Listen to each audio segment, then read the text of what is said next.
মাঝখানা study সেন্টারের পক্ষ থেকে সকলকে স্বাগত জানিয়ে আজকে শুরু করছি আর একটি ভিডিও। জয়কশ্মী লেখা পাতার পোশাক কাব্যগ্রন্থের অন্তর্গত অস্ত্রের বিরুদ্ধে গান কবিতার আলোচনা। প্রথমে কবিতাটা পড়ি। অস্ত্র ফেলো, অস্ত্র রাখো পায়ে, আমি এখন হাজার হাতে পায়ে, এগিয়ে আসি, উঠে দাঁড়াই, হাত নাড়িয়ে বুলেট তাড়াই, গানের বর্ম আজ পড়েছি গায়ে। গান তো জানি একটা দুটো, আঁকড়ে ধরে সে খড়কুটো, রক্ত মুছি গানের গায়ে। মাথায় কত শকুন বাচিল, আমার শুধু একটা কোকিল, গান বাঁধবে সহস্র উপায়ে, অস্ত্র রাখো, অস্ত্র ফেলো পায়ে। বর্ম খুলে দেখো আদর গায়ে, গান দাঁড়ালো ঋষি বালক, মাথায় গোঁজা ময়ূর পালক, তোমায় নিয়ে বেড়াবে গান নদীতে দেশ গাঁয়ে, অস্ত্র ফেলো, অস্ত্র রাখো গানের দুটি পায়ে। এ হচ্ছে কবিতাটি, 3টি স্তবকের লেখা। কবি জয় গোস্বামীর অস্ত্রবিদ্ধে গান।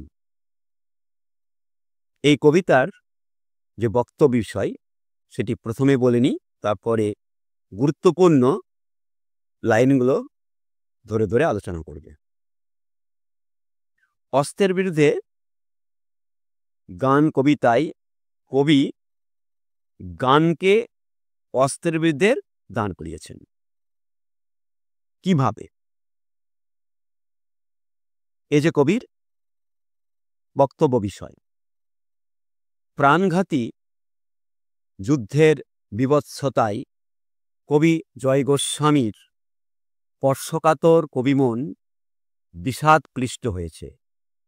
সমাজের প্রতি দায়বদ্ধ কবি সুস্থ সমাজ গঠনের লক্ষ্যে নিরস্ত্রীকরণের বার্তা প্রচার করেছেন তার অস্ত্রের বিরুদ্ধে গান কবিতায়। হিংসার উন্মত্ততায়, ধর্ম বিদ্বেষ কিংবা কায়েমি স্বার্থের রাজনীতিতে নিযুক্ত নরপশুরা হাতে তুলে নিয়েছে মারণাস্ত্র। হৃদয়হীন ভাবাবেগ বর্জিত এই মানুষগুলি হারিয়েছে জীবনের নান্দনিক অনুভূতিগুলি। বিবেক ও কর্তব্যবোধ শূন্য মানুষগুলির চৈতন্য জাগ্রত করতে কবি জানিয়েছেন, অস্ত্র ফেলো, অস্ত্র রাখো পায়ে। অস্ত্রবিরোধী মানসিকতা নিয়ে সূচিত কবির একক সংগ্রাম আজ সমবেত শক্তিতে বলীয়ান। শুভবুদ্ধি সম্পন্ন মানুষগুলিকে সংঘবদ্ধ করে কবি এখন হাজার হাতে পায়ে এগিয়ে আসেন। অস্ত্রভীতি ত্যাগ করে উঠে দাঁড়ান। যুদ্ধের প্রতিরোধক রূপে তিনি ব্যবহার করেন তার সীমিত সামর্থ্যের একটা দুটো গানকে।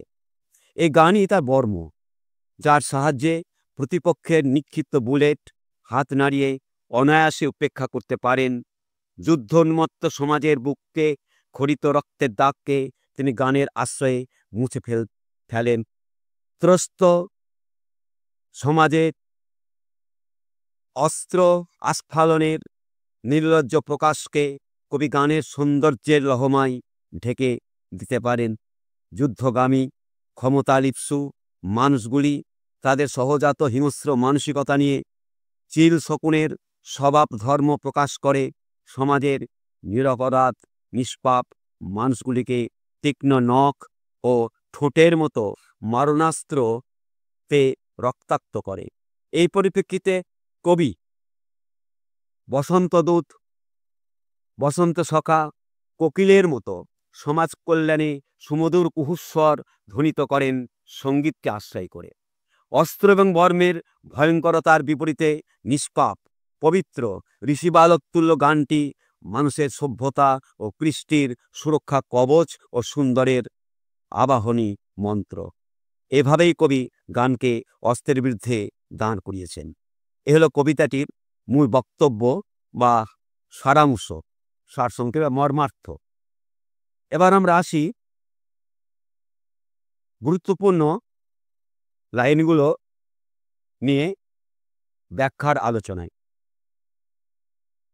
অস্ত্র ফেলো, অস্ত্র রাখো পায়ে, আমি এখন হাজার হাতে পাই, এগিয়ে আসি উঠে দাঁড়াই, হাত নিয়ে বুলেট তারাই, গানের বর্ম আজ পড়েছি গায়ে। অস্ত্র ফেলো, অস্ত্র রাখো পায়ে। কোন অস্ত্রের কথা বলা হয়েছে? সমাজ মনস্ক কবি জয় গোস্বামী রচিত অস্ত্রের বিরুদ্ধে গান একটি মানবতাবাদের কবিতা।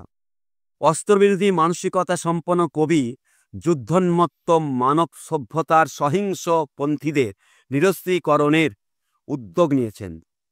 যে অস্ত্র প্রাণঘাতী, যা সভ্যতার বিনাশ সাধন করে, সেই ভীতিজনক অস্ত্রকে কবি ফেলতে বলেছেন। অস্ত্র ফেলার নির্দেশ কবি কেন দিলেন?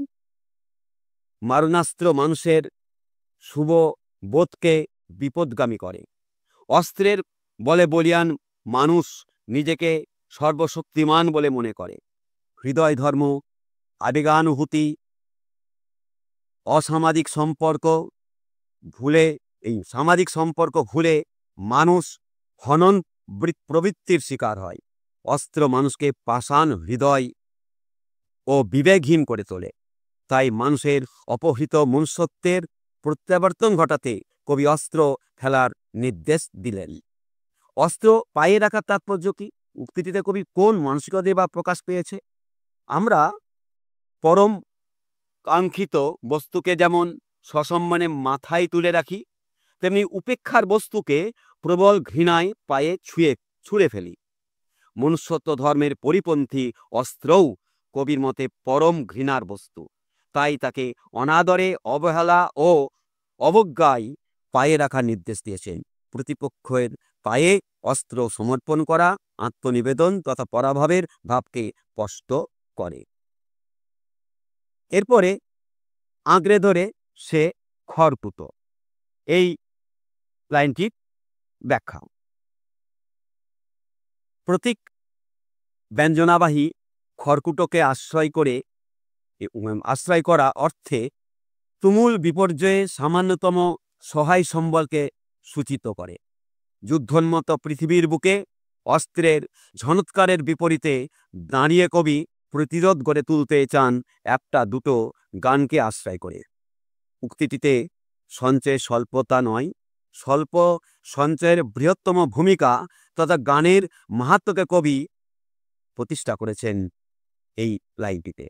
মাথায় কত শকুন ও চিল, আমার শুধু একটা কোকিল, গান বাঁধবে সহস্র পায়ে। কোন পরিপ্রেক্ষিতে কথা কবি বললেন? তাৎপর্যই বাকি। সমাজের প্রতি দায়বদ্ধ কবি জয় গোস্বামী তার অস্ত্রবিদ্যা গান কবিতায় যুদ্ধোন্মত্ত সমাজে রক্তাক্ত পরিবেশের পরিবর্তন কামনা করেছেন। দুটি অস্ত্রের পারস্পরিক সংঘাতে শক্তির জয় স্বীকৃত হলেও তা মানবতা ও মানব ধর্মের বিরোধী। তাই মনুষ্যত্ব ধর্মকে প্রতিষ্ঠা করতেই কবি অস্ত্রের বিরুদ্ধে অস্ত্র নয়, গানকে দাঁড় করাতে চেয়েছেন। হিংসায় প্রমত্ত মানুষের পাশবিক প্রবৃত্তির সংস্কার সাধনে তিনি গানের আশ্রয় নিয়েছেন। যুদ্ধবিরোধী মানসিকতা জাগ্রত করার অনুষঙ্গ উক্ত উপমায় আশ্রয় নিয়েছেন। এ প্রসঙ্গে একটি কবিতার লাইন মনে পড়ে কাজী নজরুল ইসলামের, আজকে প্রাণের গো ভাগারে উঠছে শুধুই চিল শকুনি, এর মাঝে তুই আলোক শিশু কোন অভিযান করবে শুনি। এ প্রসঙ্গে এটি বলা যেতেই পারে, অশুভ চেতনা সম্পন্ন মস্তিষ্কের মানুষকে যুদ্ধবাজ করে তোলে। অস্ত্রের বলে বলিয়ান মানুষ হৃদয় ধর্ম মানবতা ভুলে নিজেকে সর্বশক্তিমান প্রতিষ্ঠা করতে চায়। তার বল কেবল চিল শকুনের মতো শিকারী পাখির তীক্ষ্ণ নখ ও ঠোঁটের মতো অস্ত্রের উপর নির্ভরশীল। এই অবক্ষয়িত মূল্যবোধের বিষময় পরিবেশ কবি ঋষি বালকতুল্য নিষ্পাপ সুন্দর গানকে আশ্রয় করতে চেয়েছেন। কবি তার একক প্রচেষ্টায় অস্ত্রের বিরুদ্ধে গানকে হাতিয়ার করতেই চেয়েছেন। চিল শকুনের আচরণকে বসন্ত দূত, বসন্ত সখা, সুকন্থী কোকিলের কুস্বরে ভরিয়ে তুলতে চেয়েছেন। সংখ্যাগরিষ্ঠের বিপরীতে যেহেতু কবির একক সংগ্রাম, তাই তিনি সহস্র উপায়ে রচিত গানের স্বর্গীয় সৌন্দর্য সুষমা রচনা করতে চেয়েছেন এই লাইনটিতে। এইটাই তাৎপর্য। এবার আসি বর্ম খুলে দেখো আদর গায়ে। বর্ম কি? বর্ম শব্দের আক্ষরিক অর্থ বক্ষাবরণ। যুদ্ধকালীন বিপক্ষে নিক্ষিপ্ত অস্ত্রের আঘাত থেকে নিজেকে সুরক্ষিত রাখতে যে যুদ্ধ সাজ পরা হয় তাকেই বলে বর্ম। তাৎপর্য কি? বর্ম খুলে কবি কি দেখার কথা বলছেন? মানব ধর্মে দীক্ষিত কবি জয় গোস্বামী বিষণ্ণ মানবাত্মার ক্রন্দন ধ্বনিত বিপন্ন সভ্যতার রূপ প্রত্যক্ষ করেছেন। অস্ত্রধারী মনুষ্যগুলির ক্ষমতার মদমত্ত প্রকাশ কবি চিত্তকে ব্যথিত করেছে। মানুষ অস্ত্র হাতে তুলে নেওয়ার সঙ্গে সঙ্গে সদাচার, সহৃদয়তা ও মানবিকতার মতো সদ্গুণগুলি হারিয়ে ফেলে। বর্মের মতো যুদ্ধসাজ মানুষকে নিষ্ঠুর আচরণে নিযুক্ত করে। তাই কবি অস্ত্রকে ঘৃণা করে ত্যাগ করতে বলেছেন, খুলে ফেলতে বলেছেন যুদ্ধসাজ। তখন সে নিরাবরণ শরীর নিয়ে সমাজের অপর মানুষের সঙ্গে মিলিত হতে পারবে। অস্ত্রের বিরুদ্ধে গানকে হাতিয়ার করে সে নিযুক্ত হবে সমাজ কল্যাণকর কর্মে। বর্মের কৃত্রিম আবরণ মানুষকে যুদ্ধসাজ করে তোলে। ব্যক্তি চেতনা জাগরণ ঘটাতে কবি বর্ম খুলে ফেলার বার্তা দিয়েছেন। যুদ্ধসাজ বর্জিত করে খুঁজে পাওয়া যাবে মানবিকতা ও মঙ্গলময়তার সুরময় গান। এই গান ঋষিবালক তুল্য পরম পবিত্র, চিরশুদ্ধ, শান্ত, সৌম্য, প্রবাহমান নদীর মতোই সে মানব মনে সঞ্চার করবে জীবনের গতি, প্রাণের ছন্দ। দেশ গাঁয়ে মানুষের বাসভূমি হবে জীবন যাপনের অনুকূল। এরপর আমরা আসি গান দানার ঋষিবালক মাথায় গোঁজায় ময়ূর পালক। তোমায় নিয়ে বেড়াবে গান নদীতে দেশ গাঁয়ে, এতটুকু অংশ। গানের কোন স্বরূপ প্রকাশ পেয়েছে, কোন সামরিক পরিস্থিতিতে কবি গানকে আশ্রয় করেছেন, গান কিভাবে নদীতে দেশ গায়ে নিয়ে বেড়াবে, অর্থাৎ তাৎপর্য কি এই লাইনগুলোর। আধুনিক বাংলা কবিতার প্রথিতযশা কবি জয় গোস্বামী তার অস্ত্রের বিরুদ্ধে গান কবিতায় অস্ত্রের ঝন্ধকারকে স্তব্ধ করতে চেয়েছেন গানের সঞ্জীবনী মন্ত্রে। অনাবিল আনন্দের উৎসার গানকে তিনি উপলব্ধি করেছেন ঋষিবালকের শান্ত, সৌম্য, উদার ও পবিত্র রূপের মধ্যে। ময়ূরপুচ্ছের প্রাকৃতিক সৌন্দর্যকে শিরোধার্য করে সে অস্ত্রের সম্মুখে এসে দাঁড়াবে বলে কবি মত ব্যক্ত করেছেন। অস্ত্রের এই প্রসঙ্গে আর একটি লাইন কাজী নজরুল ইসলামের খুবই প্রাসঙ্গিক। আজকে প্রাণের গৌভাগারে উঠছে শুধুই চিরশকুনি। একটু আদৌ বললাম, যুদ্ধবাজ মানুষগুলি ক্ষমতা দম্ভ নিয়ে সমাজ জীবনে পঙ্কিল আবর্ত রচনা করেছে। অস্ত্র নির্ভর মানুষগুলির গর্ভোদ্ধত আচরণে পঙ্কিল হল ধুলি তোমার রক্তে অশ্রুতে মিশে। মাংসলোভী, রক্তচোষক, চিল শকুনের মতো স্বভাব বিশিষ্ট মানুষগুলির বিবেক, মনুষ্যত্ববোধ ও আদর্শ বিসর্জিত হয়েছে অস্ত্রের পায়ে। এই বিপর্যস্ত রক্তাক্ত পরিবেশে পরিবর্তন কামনায় কবি গানকে আশ্রয় করতে চেয়েছেন। রবীন্দ্রনাথ ঠাকুরের একটি কবিতা লাইন এ প্রসঙ্গে বলা দরকার, ওগো সুন্দর তব সঙ্গীত আমি। কবি তার চিরচঞ্চল স্রোতধারা নিয়ে সমাজ কল্যাণে রত, জীবনের বেগ ও আর ছন্দের আবেগ সে তার চলার পথে পথে ব্যক্ত করে। দেশ গাঁয়ের ভিতর দিয়ে প্রবাহিত নদী তার সুরেলা স্বরে মানব মনকে আনন্দ দান করে। এই নদী তীরবর্তী সমাজ ও সভ্যতার মানুষগুলির সঙ্গী হবে গান। মানুষের সহযাত্রী গান মানব মনে হিংসাত্মক প্রবৃত্তি দূর করে নদীর মতোই জীবনের গতিছন্দ দান করবে বলে কবি প্রত্যাশা করেছেন। এ হলো তোমায় নিয়ে বেড়াবে গান নদী দেশ গাঁয়ে তাৎপর্য। এবং গান দাঁড়ালো ঋষিবালক থেকে মাথায় গোঁজারি ময়ূর পালক, তোমায় নিয়ে বেড়াবে গান আর নদী দেশ গাঁয়ে, এতটুকু আমি বললাম। এরপর আমরা আসি অস্ত্র রাখো গানের দুটি পায়ের। এটার তাৎপর্য আমরা এখন আসি। অস্ত্র রাখো গানের দুটি পায়ে। মানুষের, অর্থাৎ শেষ লাইন, মানুষের স্বতঃস্ফূর্ত আনন্দ প্রকাশের ভাষা সুন্দরের প্রতীক হচ্ছে গান। গানই পারে ঝনৎকারে মুখরিত পরিবেশে সুরেলা ছন্দে আবৃত করতে, হিংসা বিদ্বেষপূর্ণ মানসিকতার পরিবর্তন ঘটিয়ে শুভবোধ জাগ্রত করতে।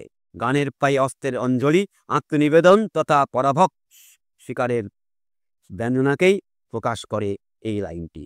এই গেল কবিতার মূল বক্তব্য এবং গুরুত্বপূর্ণ চরণগুলির তাৎপর্য, ব্যাখ্যা, আলোচনা। আজকে এই পর্যন্তই রাখছি এবং শেষ অনুরোধ করছি লাইক, শেয়ার এবং সাবস্ক্রাইব করে দেওয়ার জন্য, যাতে আমি আরও উৎসাহ বোধ করি পরবর্তী ভিডিও করতে আমার আনন্দ লাগবে। আজকে এই পর্যন্তই সকলকে ধন্যবাদ জ্ঞাপন করি।